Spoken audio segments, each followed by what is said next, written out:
Okay, so let's look at section 7.4, multiplying polynomial expressions. All right, so whether we multiply monomials, binomials, or polynomials, we're basically going to use the product rule of exponents and the distributive property. Okay, so first, let's do a special case of FOIL, and that's to multiply two binomials. And FOIL stands for first, outer, inner, last. And so we're basically going to take the first numbers and multiply them, the outer numbers and multiply them, inner numbers and multiply them, and the last numbers and multiply them. And so when you do that, what happens is we're going to do basically, if we have the following two binomials, a plus b times c plus d, the first is going to be those two. And then outer is going to be this one and this one. Inner are going to be those two. And last are going to be those two. And so if we multiply a times c, that's going to be our first. Then a times d, that's going to be our outer. Then b times c, that's going to be our inner. And b times d, that's going to be our last. Okay. Now, we also can just think about this as doing rainbow, just what we did in distributive property before, but now we're applying it to polynomials. So for example, if we have a monomial times a polynomial, really what we're going to do is we're going to take this and we're going to rainbow it with everything inside here. So we're going to take a times b plus a times c plus a times d plus a times e. And so we'll get, this four terms out, and then if any of them can be added together or whatever, then you can do that, but most likely not. If they had four terms here, there's going to be four terms in your final answer here. And so that's how you do a monomial times a polynomial. You just take that a times each of the items in there.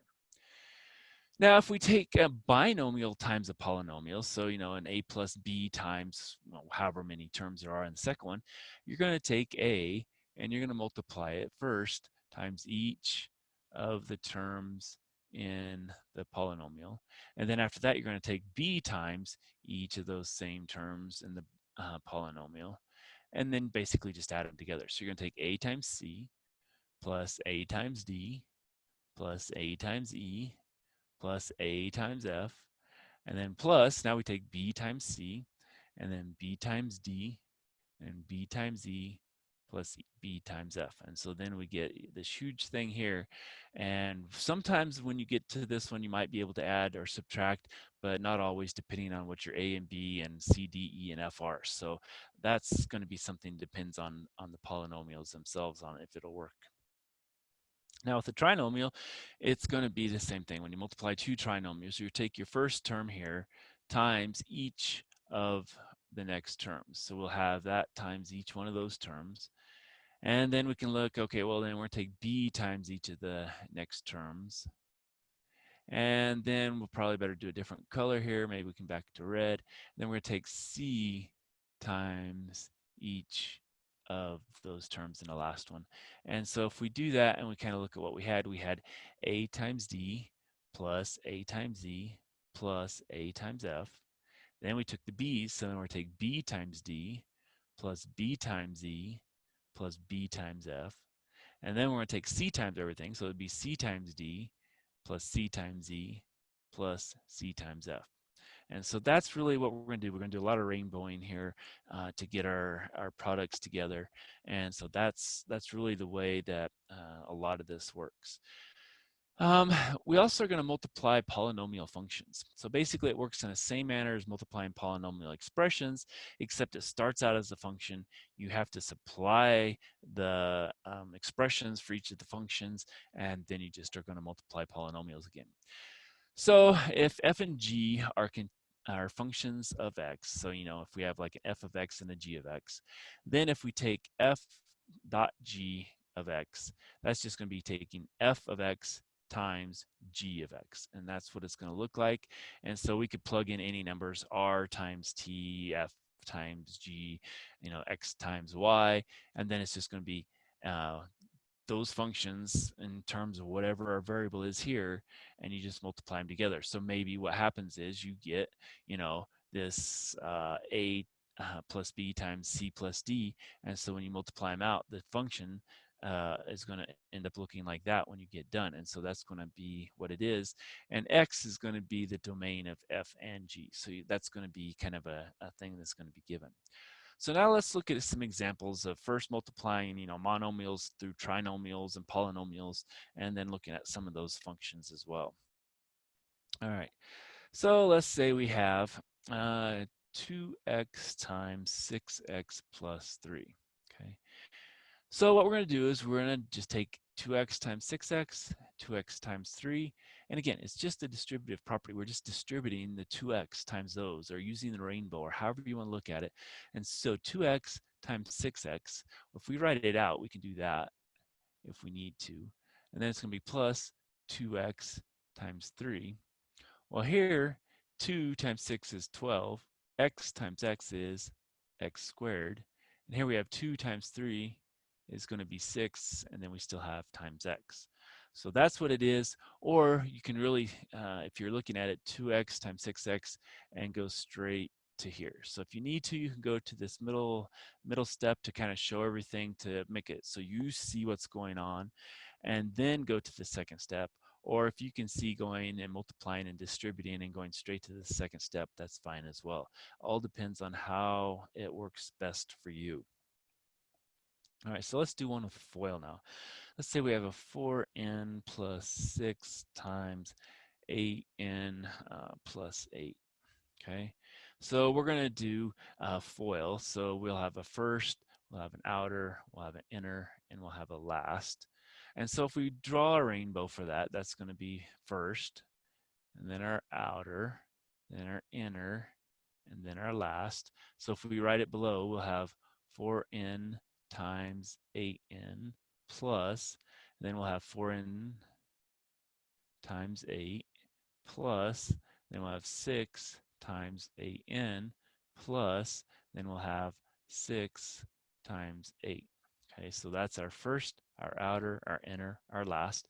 And again, if you can just do it by, just rainbowing, saying, well, 4n times 8n is 32n squared, and work your way through that way, that's fine as well. But we'll take the long cut for now. So 4n times 8n is going to give us 32n squared. 4n times 8 is going to give us plus 32n. 6 times 8n is going to be plus 48n. Plus 6 times 8 is 48. So now we have two like terms. So what we can do is we can add those two together, and everything else stays the same. And we're going to go in decreasing order still. And so that's going to give us 32n squared. Now 32 plus 48, that's going to give us 80n. And then plus our 48. Okay. And so that's how we would do this one with the FOIL. So again, you can have gone directly 4n times 8n and got 32n squared, and then 4n times 8 got 32, and then 6 times 8n and got 48, and then 6 times 8 got 48 here, and skip this step here where we're showing the actual FOILed out method, and then just add it together at the end. Or, again, however it works best for you is going to be the key thing to make these things work. All right. Now, again, these aren't difficult as far as multiplying. The numbers aren't big. Letters, the letters stay the same. You just have to add the exponents. So overall, it's not really going to be a lot of hard work, I don't think, or too difficult for you. All right, so let's take r minus 7 times, now let's do a trinomial. So 6r squared minus r plus 5. All right. So what we're going to do is take the first term in our binomial and multiply it times each term in our trinomial. And then we'll take the second term of our binomial and multiply it by each term of our trinomial. And so when we do that, we have r times 6r squared. So that's going to be, well, if we do the long version, that's going to be r times 6r squared. And we should probably put the parentheses. And then plus r times, and then we have a minus r plus r times, and then we have a 5. And then now kind of depends on how you want to think. You can just keep writing it out here. So if we do that, that gives us minus 7 times 6r squared. and then a minus 7 times, and then we have a minus r, and then we have minus 7 times a 5. Okay? So now we go back and multiply. So r times r squared is going to be r cubed, and so there's a 6 in front of that. R times the minus r is going to be a minus r squared. R times 5 is going to be plus 5r. Now we have a minus 7 times 6, so it's going to be minus 42r squared. And then a minus 7 times a minus r is going to be plus 7r. And a minus 7 times 5 is minus 35. Now we have to kind of look and see what we have lined up. Well, we only have one r cubed, so that's going to stay 6r cubed. And we have a minus r squared minus 42r squared, so it's going to be minus 43r squared. And then we have a 5r plus 7r, so it's going to be plus 12r, and then minus 35. Okay. Now, another way we could have looked at this is when we were going through and multiplying this all back out, we could have lined things up in order. So what we could have done is said, okay, well, so this is our answer. And this is going to be kind of another way to do it. So we could have had, okay, well, that's going to be 6r cubed minus r squared plus 5r. And then when we started on this next one, we saw we had r squared. So let's line up the r squared here. So let's say minus 42r squared. And then we had a plus 7r, and then minus 35. And then what we can do is we can just add down. So 6r cubed is, well, it's just going to be 6r cubed. Then we have a minus r, minus 42r, so it's a minus 43r squared. 5 and 7 is going to be plus 12r, and then minus 35. So this way we kind of lined up our same like terms vertically. This one, we had everything horizontal, and then we just underlined the ones that were like. But in either case, we ended up with the same answer on both ends. Okay. All right, so let's do number 4. How about we do, which one did I just do? That would be the question. R minus 7. Oh, I already did that one. Oh, let's see.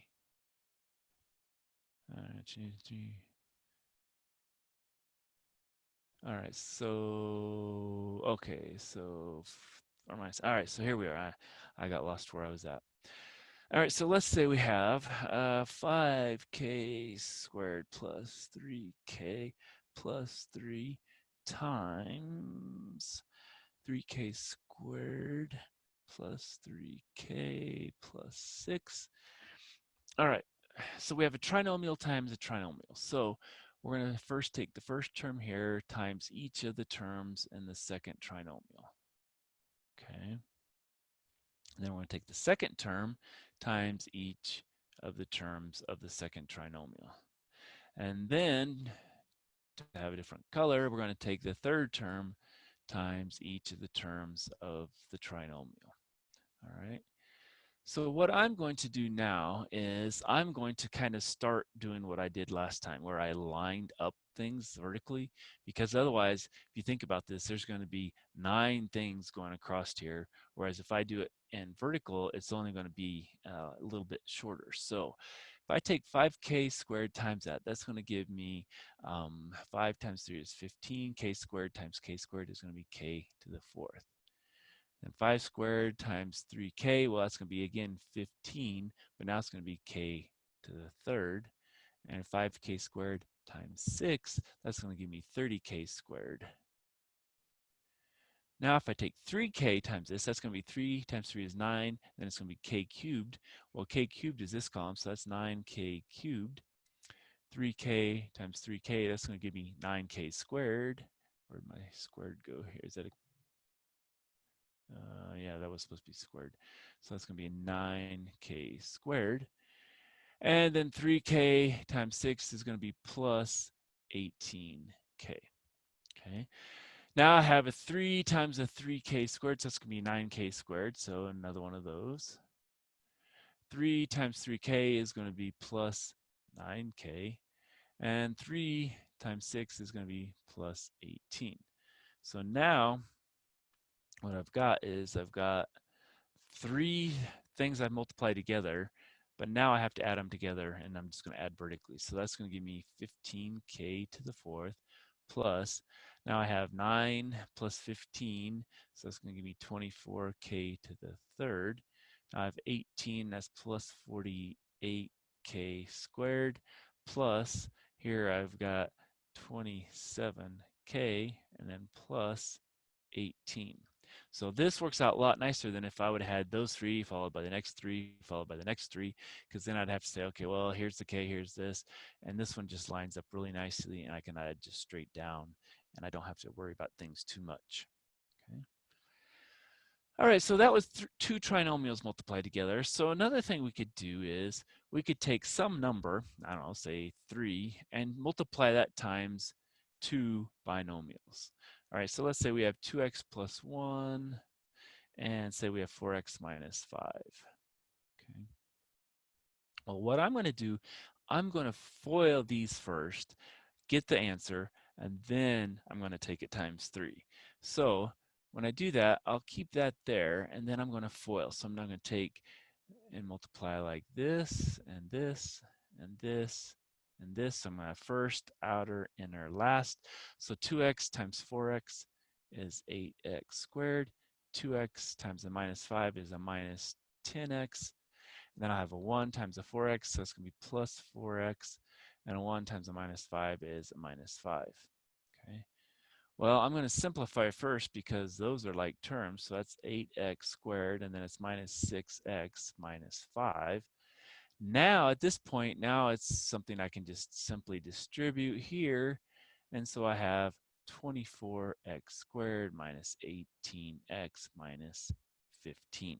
And then that would be my final answer. So you can't really distribute, you know, the 3 first. It's best to get your FOIL part done first, get it simplified, and then distribute your 3, and then you don't make any mistakes along the way. Let's say we have one instead that has, besides a 3, we have maybe some other variable here. So let's say we have a 2x times 4x plus 1, and maybe a 2x minus 6. Okay. Now, one thing to note here, this is probably not a true number, because if you had this, you would have it factored out here, and so that would put a 4 here instead, and we'd have an x minus 3. But this is the example that was given, so we'll just go ahead and take it with what we got.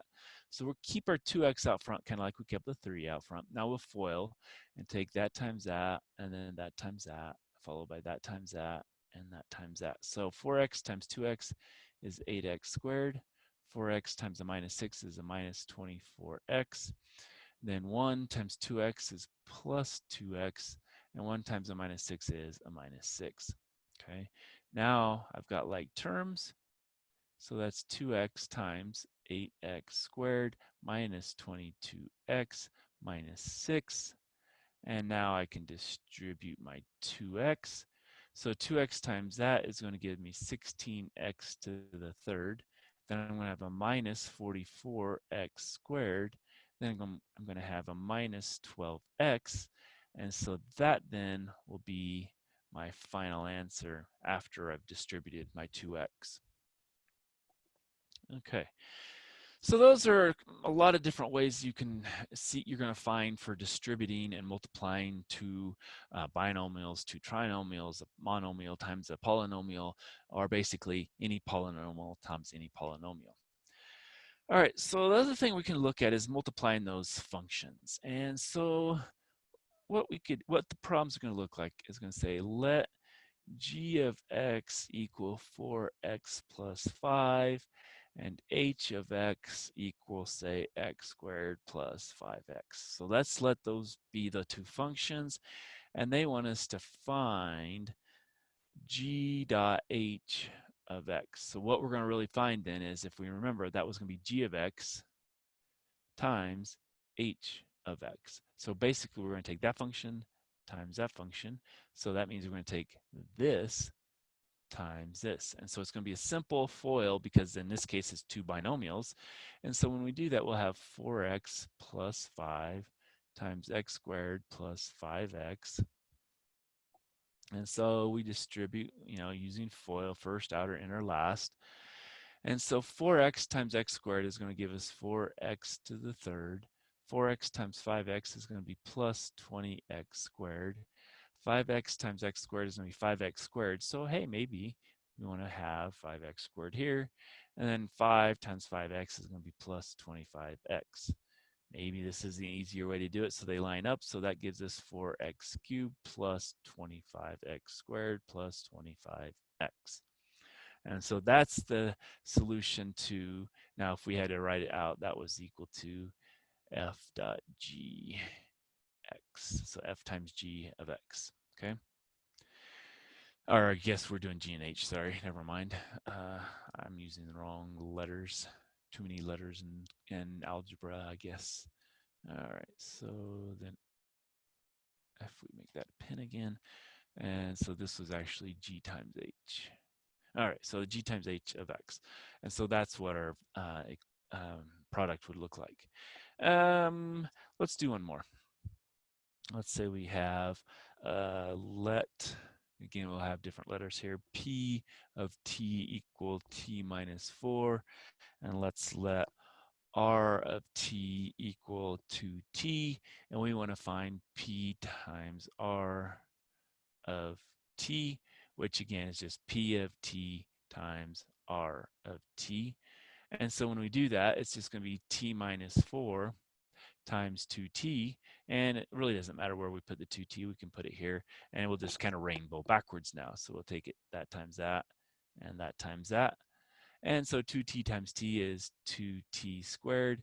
2t times a minus 4 is going to be minus 8t. And that then would be our solution to the p dot r of t. So that's what we have for our solution there. So that finishes the lecture for 7.4.